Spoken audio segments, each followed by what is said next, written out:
Hey, what is up guys, it's Rob. Hope you're doing really good out there. So, guitar players, there's an awful lot of guitar players out there, and they usually come under one of three different categories. First, we have a category which everybody has very strong opinions about, which is the overrated guitar players. Overrated isn't necessarily a bad thing, it just means they're highly praised and highly sort of talked about. Whether it's not even necessarily for their skill as a guitar player, it might just be their popularity. Sometimes being really popular makes you a very highly praised guitar player. The next category is probably the best one to be in, which is perfectly rated. You're neither one way or the other, you're just literally perfectly rated for either your skill, your popularity, your contributions to music or guitar or anything like that. You're just in the middle, probably the best one to be in. But that leaves the last category, which is obviously underrated. So that is what today's video is all about. I'm going to give you five-ish, which will make more sense soon, guitar players which I feel deserve a lot more attention, a lot more credit, both for being guitar players, musicians, and just things that they've done for music and ways that they've inspired a lot of other guitar players to pick up the instruments over the years.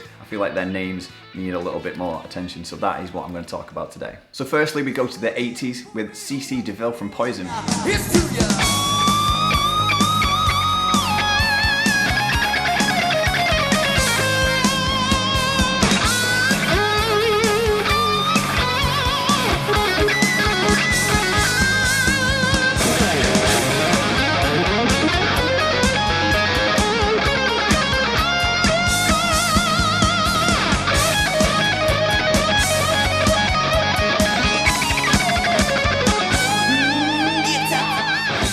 I'd like to think that I was brought up in a musical household. My dad plays the guitar, my mum plays the piano. My dad likes the classic rock sort of stuff, AC/DC and all those sorts of bands. My mum, she's more into like Fleetwood Mac and that sort of thing. But another CD that I just remember being played a lot as a kid was the Poison Greatest Hits.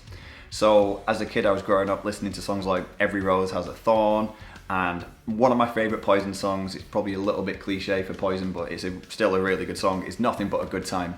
And the guitar solo to that, I remember loving that solo as a kid. I used to literally play the CD up to the solo and then I'd skip it back to the beginning of the solo and just listen to it over and over again. And it always leaves me wondering why, say, Slash from Guns N' Roses gets way more attention than Deville from Poison, which are bands that came out at similar eras, similar sort of styles, kind of, you know, but yeah, why does one get way more attention than the other when I wouldn't even necessarily say that one is a better guitar player than the other, they're just very different, but still both very good guitar players. And like I said, Deville, he just has everything that a good guitar player should be for his genre anyway, which is obviously the speed in the right places. It's not just constantly speed, it's just little bursts here and there, which I love, as well as all the melody, the right vibrato, the right feel, really good tone as well as obviously all the whammy bar tricks and the cool stuff, the squeals, the pinched harmonics. He's got everything, so why does Deville not get as much attention as anyone else? But yeah, that's number one on my list, Deville from Poison.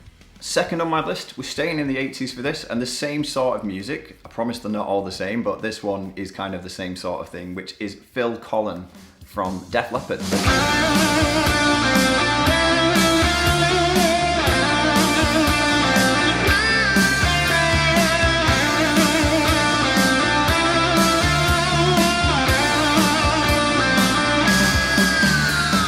As I've already mentioned, these guys, they're very, very popular from very successful bands, but I keep saying about all these lists of famous guitar players, the best guitar players ever, I don't feel like Phil Collen gets enough attention for his guitar playing. The thing I like about Phil Collen's guitar playing in Def Leppard is that it's quite understated and it's quite humble, if you know what I mean by that. As I demonstrated with my solo choice to sort of play in this video, the solo from Animal by Def Leppard, there's barely anything to it. It's very short. There's only a few notes and it's got kind of everything in it. It's got a nice melody, bends, vibrato, and a really cool squeal with a dive bomb at the end of it. It's a fantastic solo. So for number three, we're moving from the 80s to the 90s, and I feel like we're going to divide a lot of opinions out there with this one, but number three is Noel Gallagher.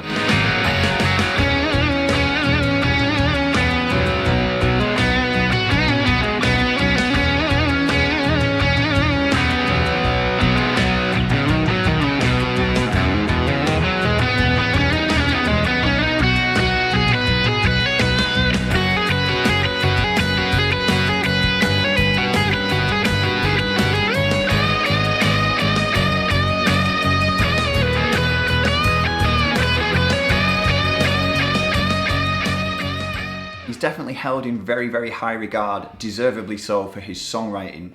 But the guitar playing and some of the guitar lines on early Oasis stuff, well, I say early, but you know, most Oasis stuff is really, really good. And that's all Noel Gallagher playing it. He was very good, apparently, you know, from what I've seen in various documentaries and interviews, at layering up guitars. So of course, Owen had never seen the band. So we sent it to Owen to mix, and he just took all the best ones. And when it came back, we were just going, oh, well, there you fucking go, you see. And he made sure that everything was there somewhere. Well, I remember him phoning up Marcus and saying, there's one song here, it's got 17 guitar solos on it, all going on at the same time.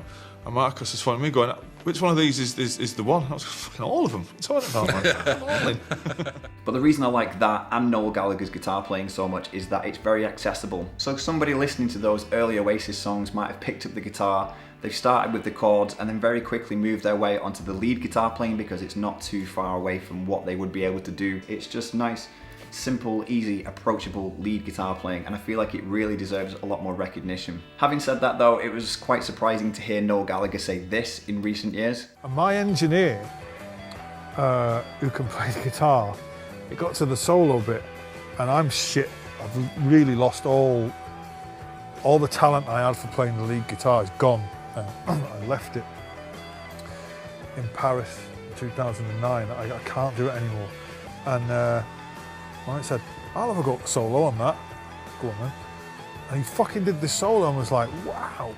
I guess as the old saying goes, if you don't use it, you lose it. That kind of highlights to me that, you know, if even he is saying that about his own guitar playing, it deserves a little bit more credit and a little bit more attention for being some pretty good guitar playing. Number 4 definitely shouldn't be on this list, but I feel like I really need to mention it and mention this guy, and it's Satchel from Steel Panther.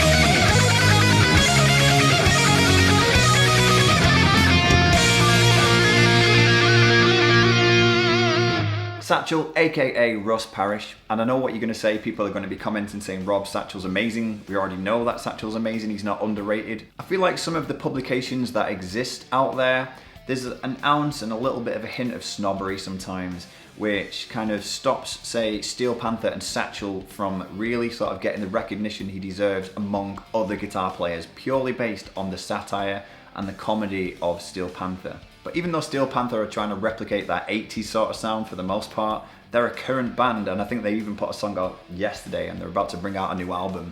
So what they're actually doing is inspiring and kind of introducing a lot of new guitar players, maybe younger ones, to those sort of bands like Eddie Van Halen and other big 80s rock bands and things like that, which were all about the guitar playing. So Satchel is an amazing guitar player, and also he's a fantastic inspiration. Maybe not the lyrical content of Steel Panther songs, but more the actual music side and the guitar playing. I absolutely think that Satchel from Steel Panther deserves a spot among some of the other guitar playing greats for being such an awesome guitarist. So now we're on to number 5, and as I said at the start of this video, that it's 5-ish guitar players. And the ish part is because number 5 is actually 3 guitar players in one. And that is all 3 of the guitar players from arguably one of the biggest British bands ever, Iron Maiden.